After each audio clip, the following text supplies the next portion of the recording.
Welcome back to the deep dive. When we think about history, especially early Islamic history, our minds usually go to one place. To the battlefield. Exactly. We think of swords and shields, cavalry charges in the desert.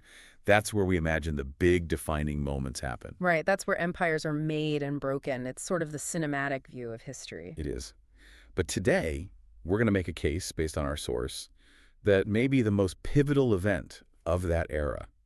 It didn't happen on a battlefield at all. It happened in a courtroom. And the weapon of choice wasn't a sword. It was, believe it or not, a property deed. And the fallout from that legal drama is still shaping the Muslim world to this day. We are, of course, talking about Fadak. Now, I know what some of you listening might be thinking. Fadak, isn't that just some old dispute over a garden? A piece of land, a family squabble. Right. And if that's what you're thinking, then you are exactly who we designed this deep dive for. Because today, we're going to unpack the work of Allama Saeed Akhtar Rizvi in his book, which is just simply titled Fadak. And it was published by the Bilal Muslim Mission of Tanzania. And this isn't, a light read. This is a heavy hitter of a source. In what way? Well, Rizvi isn't just telling a story here. He's building a legal case. He approaches this whole affair with the rigor of a constitutional lawyer. And I think it's important, before we jump in, to just set the table a little bit, to be clear about our perspective here. Yeah. We're both Shia Ithna Muslims. This is our history.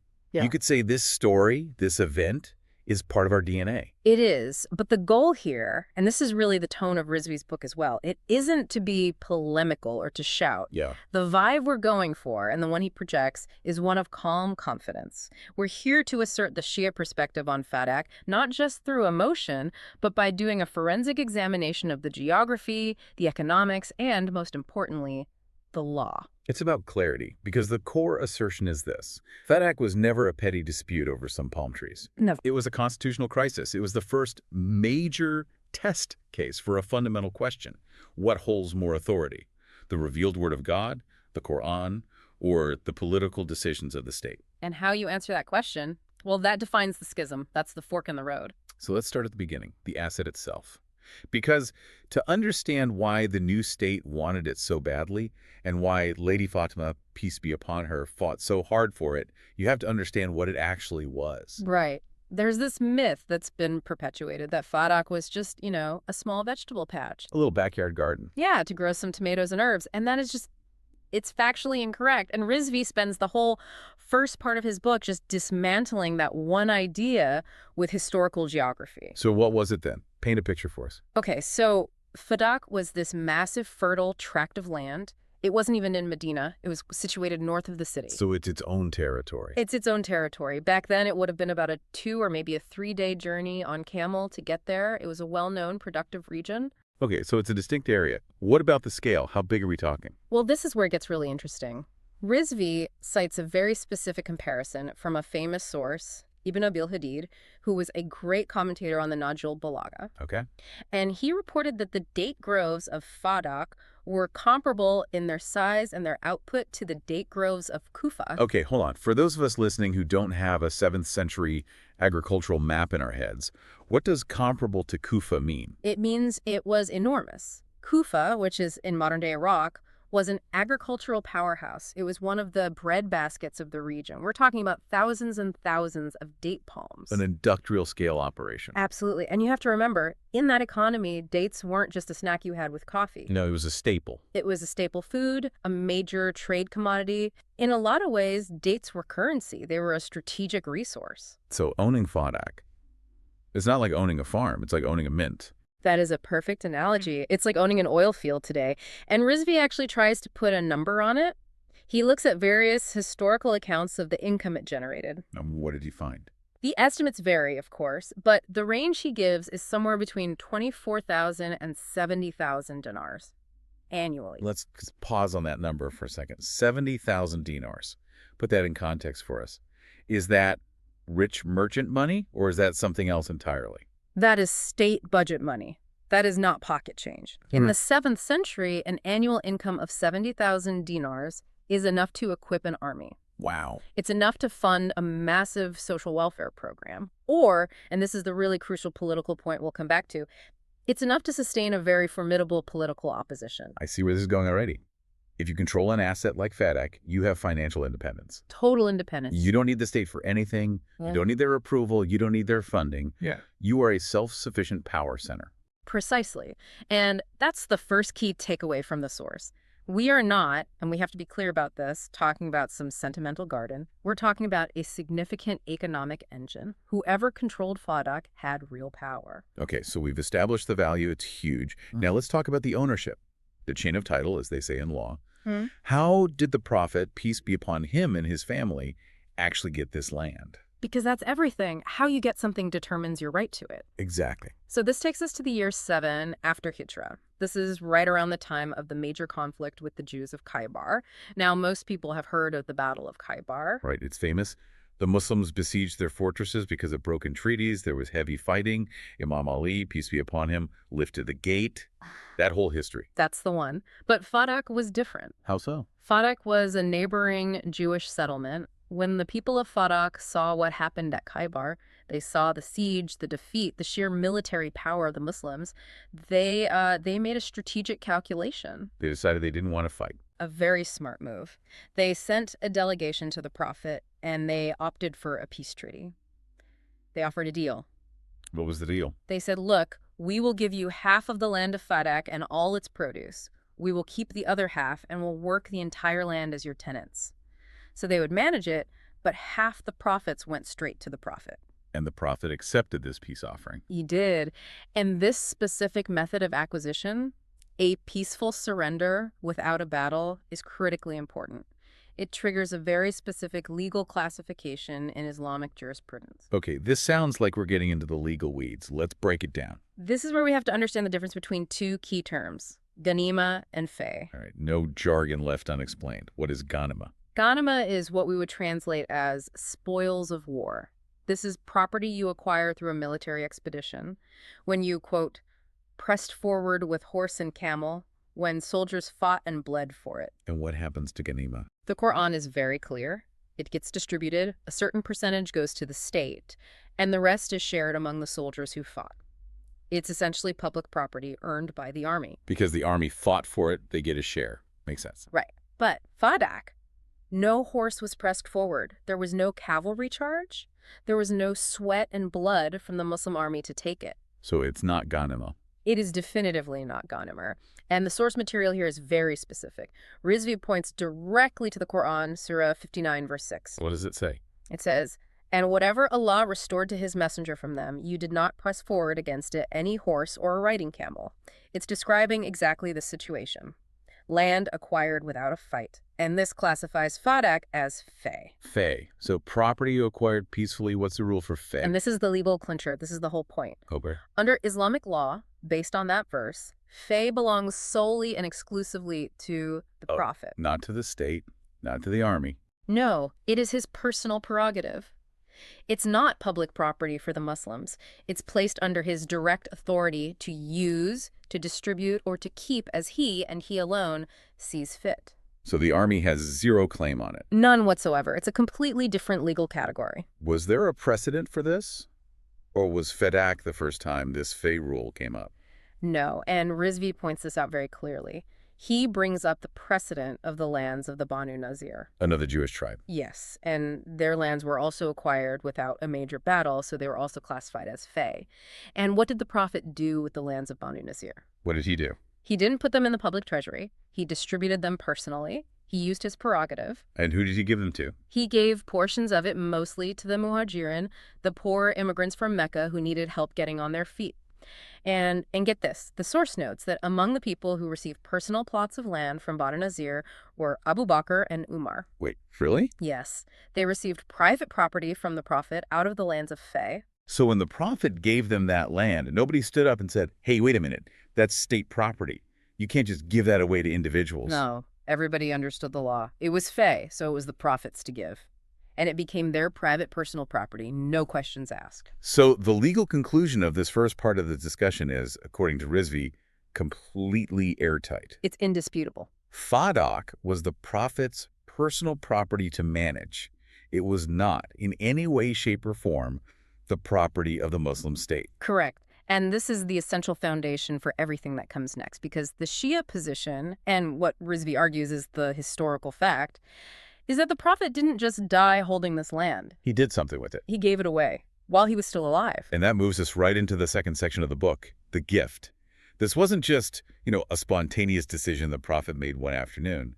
Rizvi connects it directly to a divine command. He does. He references Surah 17, verse 26 of the Holy Quran, and give to the near of kin his due. The near of kin, a very specific phrase. Very specific. And the source material, drawing from multiple narrations, says that when this verse was revealed, the Prophet asked the angel Jibril for clarification. He said, "Who are these near of kin, and what is this due that I'm supposed to give them?" And what was the answer? The instruction from God, via Jibril, was explicit: give Fadak to Fatimah, To a daughter. to his daughter, as a source of income for her and for her children. Now that word due is really interesting. Give them their due. It frames this not as an act of charity or a simple gift out of fatherly affection. It's not. It frames it as a right, something that was owed to her by divine decree. Exact. It was her hack, her right. And the Prophet, being the messenger of God, executed this command immediately. He called for Lady Fatimah, and he handed Fadak over to her. And this is the critical point of fact that Rizvi emphasizes over and over. She took possession of it. She took possession. This wasn't a promise of a future inheritance. It was a transfer of property that happened during his lifetime. So let's talk about that word possession. In legal terms, what does that actually look like? She didn't move there, did she? No, of course not. But she didn't just have a piece of paper saying it was hers. She had agents, workers on the land who reported to her. So she was managing it? She was managing it. She was collecting the income. The revenue from Fadak was coming directly to her house, not to the Prophet's general fund or the public treasury. She was, for all intents and purposes, the landlord. She was the landlord. Yes. And this brings us to a massive legal concept that Rizvi really leans on heavily. It's the principle of yad, which means hand, or as we would say, possession. We've all heard the saying, possession is 9/10 of the law. And it really is. In almost every legal system on earth, including Islamic law, it's a foundational principle. Give us an example. Think about it this way. You're living in your house. You have your furniture in it. You're paying the bills. You come and go as you please. The law presumes that house is yours. Right. I don't walk around with a deed in my back pocket just to prove it to people. Exactly. My possession of it is the proof. Now, if I come to your front door and I say, hey, this is actually my house, you need to leave, who does the law put the burden on? On you, the person making the claim. Right. The burden isn't on you to prove it's yours. You're already inside. You have the hand of possession. The burden is on me to produce overwhelming evidence that it's actually mine. So let's nail this down for our listeners. At the time of the Prophet's death, Lady Fatimah is in possession of Fadak. Undisputedly. She has been collecting the income. She is the incumbent owner. He is the owner. Yeah. And then the crisis happens. The Prophet passes away. And what follows is, for the family of the Prophet, the beginning of a very dark time. Section 3 of the book, the confiscation and the first legal battle. Almost immediately after the Prophet's death and after the political events at the Hall of Saqifa, where Abu Bakr is made the first caliph, one of the very first administrative acts of the new state is to seize Fadak. How immediate are we talking? We're talking days. Abu Bakr sent his agents to the territory of Fadak. They expelled Fatimah's workers, and they took control of the land and all its revenue for the state treasury, the Beit al-Mal. This must have been a tremendous shock. I mean, she is in the deepest period of grief for her father, the messenger of God. And in the midst of that, her property is seized by the state. It's an unimaginable situation, and it forced the daughter of the Prophet to leave her home to stop her mourning and go to the court of the caliph to plead her case. So she approaches Abu Bakr. What is her initial argument? Her first argument is the simple truth. She says, essentially, why have you taken my property? This land was a gift from my father during his lifetime. Okay. Now, based on everything we just said about possession and the burden of proof, how should this trial have proceeded? Well, if normal, fair judicial procedure had been followed, the roles should have been clear. Fatimah was the one in possession. Abu Bakr was the claimant. So the burden of proof should have been on him. He should have been the one required to bring witnesses and evidence to prove that the land wasn't hers and actually belonged to the state. That's not what happened. Not at all. In a shocking move, he completely reversed the burden of proof. He told her, "You are the one making a claim. You need to bring witnesses to prove it's yours." So he treated her as if she were a random person off the street trying to acquire new property, Yeah. not as the owner defending her existing property. Exactly. Which Rizvi points out is a massive, fundamental legal irregularity. But there's another, even bigger problem here, isn't there? A huge conflict of interest. What's that? Well, think about the setup of this so-called court. Abu Bakr is the head of state. He is the one seizing the property for the state. So he is the plaintiff. He is the one who stands to benefit from the seizure. Okay. But he is also sitting in the big chair. He's the judge. So he's the plaintiff and the judge in his own case. Yes. In any impartial legal system, anywhere in the world, at any time in history, that is an immediate mistrial. You cannot be the judge in a case where you are the direct beneficiary of the outcome. It violates the most basic principles of natural justice. But despite this incredibly unfair setup, Lady Fatimah, she plays by their rules. She does. He asks for witnesses, fine. She says, I'll bring you witnesses. And when you look at the list of people she brings, I mean, this isn't just a couple of farmers she found on the street. No, it is an all-star list of the most revered and holy people in all of Islamic history. Who did she bring? She brings Imam Ali, peace be upon him. She brings Woman Ayman. She brings her 2 young sons, Imam Hassan and Imam Hussein. And she brings a woman named Asma bint Umais. Oh, I want to dig into these witnesses one by one, because Right. the rejection of these specific people is what makes this case so theologically explosive. Yeah. Let's start with Ayman. Who was she to the Prophet? Ayman was, for all intents and purposes, the Prophet's second mother. She was a servant of his mother, Amina. And after Amina passed away, she was the one who raised the Prophet. He loved her deeply. And he said something very specific about her, didn't he? He did. There's a very famous, widely accepted saying of the Prophet. He pointed to her and said, Ayman is a woman of paradise. He guaranteed her salvation. So you have a witness who is literally certified by the Prophet himself as being from paradise. What about Asma bint Umais? Now this is the real kicker. This is what makes it so incredible. At the time of this trial, Asma bint Umais was married to Abu Bakr. Wait. She was the judge's wife. She was the judge's wife, Yeah. and she came to court to testify against her own husband's claim and in favor of Fatima. Wow. I mean, usually in a court of law, when someone testifies against their own interest or their family's interest, their testimony is considered even more credible. It should be the most credible testimony possible. And then, of course, you have the others. Her husband, Imam Ali, her sons, Hassan and Hussein. So let's recap the witness list. You have the Prophet's direct successor, his brother Ali. You have his 2 grandsons, the leaders of the youth of paradise. You have a woman personally guaranteed paradise by the Prophet.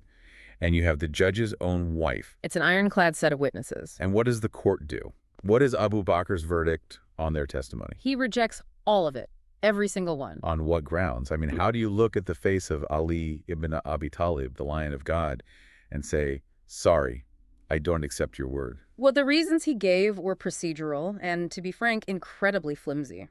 He rejected the testimony of Ali and his grandsons by saying they were self-interested. What does that mean?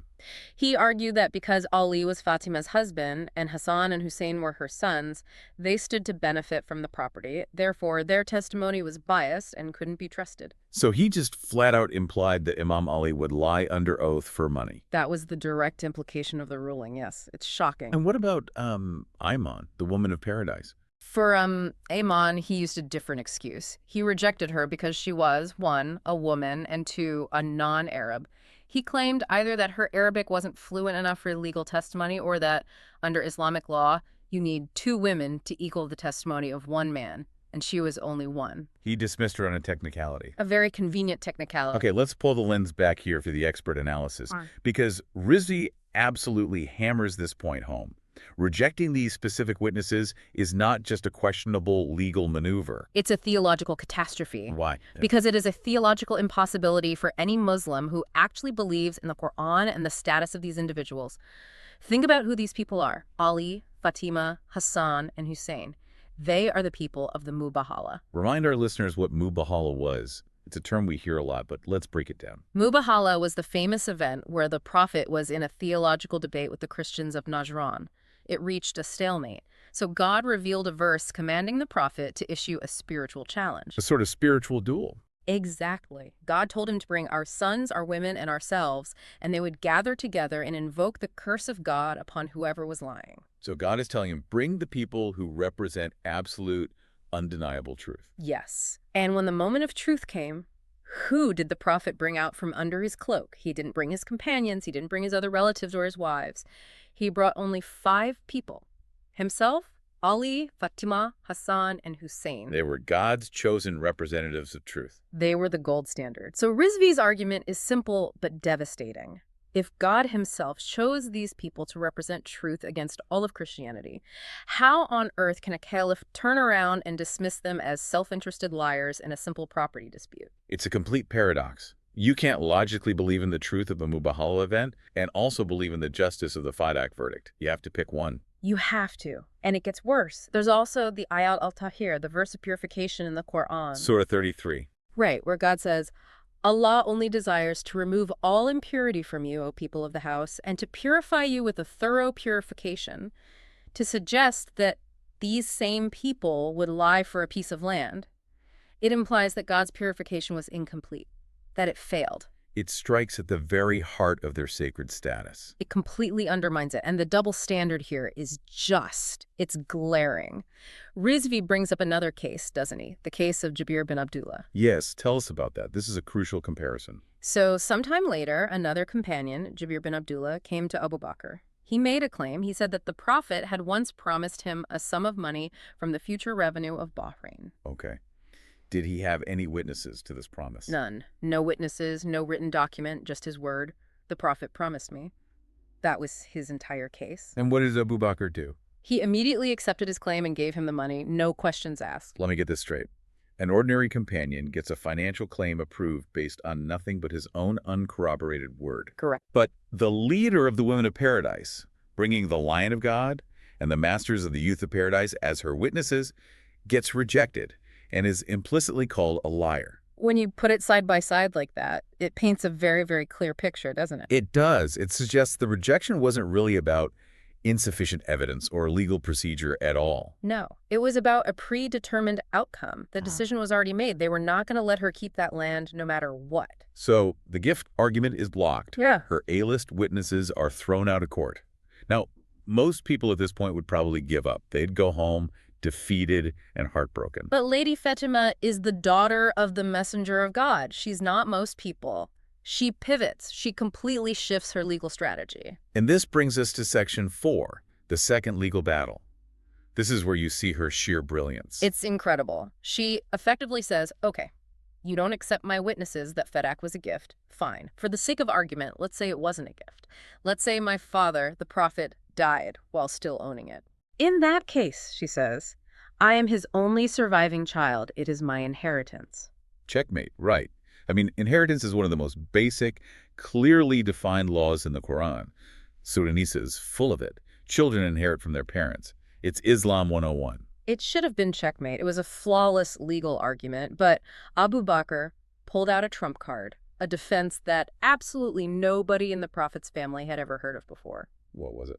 He cited a hadith, a saying of the Prophet that he claimed he and only he had heard. He said he heard the Prophet say, we, the group of prophets, are not inherited from. Whatever we leave is sadaqah, charity. Prophets don't leave inheritance. So according to this hadith, all of the prophet's personal property automatically goes to the state to be used as charity. That was the claim. Now, this is a very convenient hadith for the state. Who else had heard it? That's the problem. Basically nobody. It was a solitary report, what's known as a Habar al-Wahid. None of the actual heirs, not Fatima, his daughter, not his wives, not his uncle Abbas, none of them had ever been told this rule. Which raises a very strange question. You're telling me the prophet of God created a unique financial law that would disinherit his entire family. Right. But instead of telling his own family about it so they could prepare, he only told an outside companion.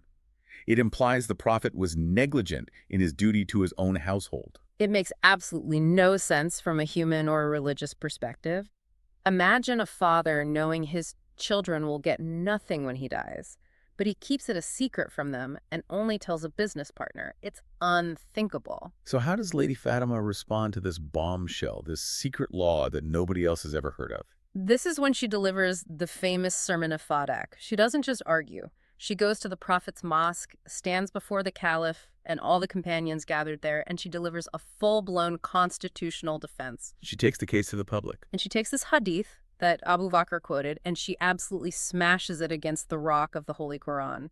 This is really the core of the Shia argument, isn't it? The absolute supremacy of the Quran over any other source. It is the foundational principle. If a hadith, no matter who narrates it, directly contradicts a clear verse of the Quran, you throw that hadith against the wall.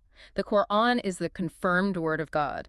A hadith is a report from a fallible human being. So she starts bringing the receipts. She starts quoting the Quran back at him. Yes, she starts listing verses where prophets clearly did leave an inheritance and where their children inherited from them. Give us the examples she used. First, she cited the case of Prophet Solomon inheriting from his father, Prophet David. It's right there in Surah 27, verse 16.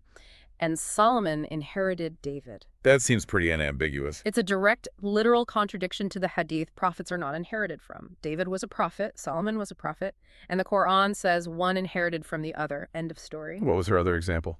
She cited the prayer of Prophet Zechariah in Surah 19. He was old, and he prayed to God for a child, an heir, who would, quote, inherit me and inherit from the family of Jacob. So, if prophets don't leave inheritance, why is Prophet Zechariah literally praying for an heir to inherit from him? Was he mistaken about his own prophetic laws? It's an unassailable point, and she didn't stop there. She cited the general laws of inheritance in the Quran from Surah Nisa, which apply to all believers, and she asked why she was being uniquely excluded from them. Her argument was devastating. It was, and she was scathing in her questioning. She looked at the court and she asked them, did God reveal a special verse about this to you that he hid from my father, the prophet? Ouch. And then she delivered the final blow. She asked, or do you claim that my father and I are of two different religions, which would be the only other reason I cannot inherit from him? That is such a powerful and dangerous question to ask the Caliph. Are you saying we are not on the same religion? She was asking, are you declaring me a non-Muslim? Because in Islamic law, that's the only other primary barrier to inheritance. She was systematically dismantling every possible legal basis for his ruling, showing it was contrary to the Book of God. She was accusing the caliphate to its face of discarding the Quran in favor of a suspicious, solitary narration that just so happened to benefit the state treasury. And Rizvi points out that she wasn't the only one who had never heard of this strange rule. What about the Prophet's wives? Right. They were heirs too. Did they know about it? Apparently not, because the historical record is clear. Later on, the wives of the Prophet, including Aisha, who was Abu Bakr's own daughter, sent a messenger, Uthman, to Abu Bakr. What for? To formally request their share of the inheritance from the Prophet's property. This is huge. This proves that they had never heard the prophets don't leave inheritance rule either. Of course not. If the Prophet had declared this major law, wouldn't his own wives be the first to know? The fact that they asked for their share proves they fully expected to receive an inheritance, just like any other Muslim family. So the state's entire defense crumbles under scrutiny. The Quran directly contradicts it. The Prophet's entire family, his heirs, were completely unaware of it. It has no leg to stand on. And yet the verdict stood. Fadak was not returned. It was not returned. Which forces us into the next and perhaps most important part of the discussion. Section 5, the so what? Why? Exactly. Why all this? Why go to these extraordinary lengths? Why overturn the basic principles of law, reject the testimony of the Holy Family, and contradict the plain text of the Quran? Why risk the anger of the Prophet's own daughter? The same daughter about whom the Prophet famously said, Fatima is a part of me. Whoever angers her angers me, and whoever angers me angers God. Why would you risk the anger of God for a farm? Because, as we established at the beginning, it was never just about a farm. It was about power. And Rizvi quotes a very, very telling conversation from Ibn Abil Hadid, the Sunni scholar we mentioned earlier. What was the story? He says he once asked his teacher, another prominent Sunni scholar in Baghdad, a direct question. He said, was Fatima being truthful in her claim about Fadak?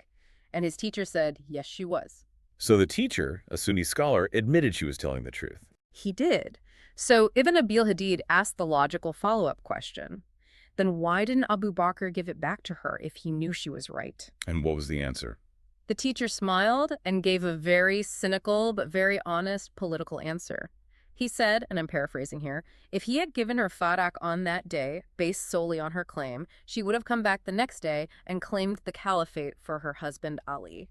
Ah, Slippery slope argument. Exactly. The teacher explained that the caliph had to block the precedent of her infallibility. If he accepted her word as gospel truth on the matter of Fadak, He'd have to accept her word as truth on everything else. everything else. If she stood up the next day and said, "My father appointed Ali as his successor at Ghadir Qum," the state would have no defense. He had to establish right then and there that her word alone was not enough. He had to break her credibility. That is chillingly pragmatic. It's pure politics. It has nothing to do with justice or religion. It's real politics. It is, and that was the political motive. Then there was the economic motive. Rizvi also cites the advice that Umar gave to Abu Bakr. What was his advice? He advised him to strip the Ahlul Bayt, the family of the Prophet, of both their sources of independent income, the tax of Kumis, and the land of Fadak. And what was the reasoning? Poverty is a political weapon. Umar's logic was that if Ali and Fatima had that kind of wealth, 70,000 dinars a year, people would flock to them. Money buys influence. It buys influence, it buys loyalty, it funds a movement. By making sure the Prophet's family was financially dependent on the state, or at least not independently wealthy, the new regime ensured that any potential opposition was crippled from the start. It was a move to ensure the stability of the new government. And the proof that this was a targeted action is the inconsistency we talked about earlier, the lands of Banu Nazir. It's the smoking gun. Abu Bakr and Umar kept the personal properties the Prophet had gifted them from the Fey lands of Banu Nazir. Nobody asked them to return those gifts to the state treasury. No. If the rule was whatever the Prophet leaves as charity for the state, then their gift should have been the first things to be returned. But the rule was only applied to one person.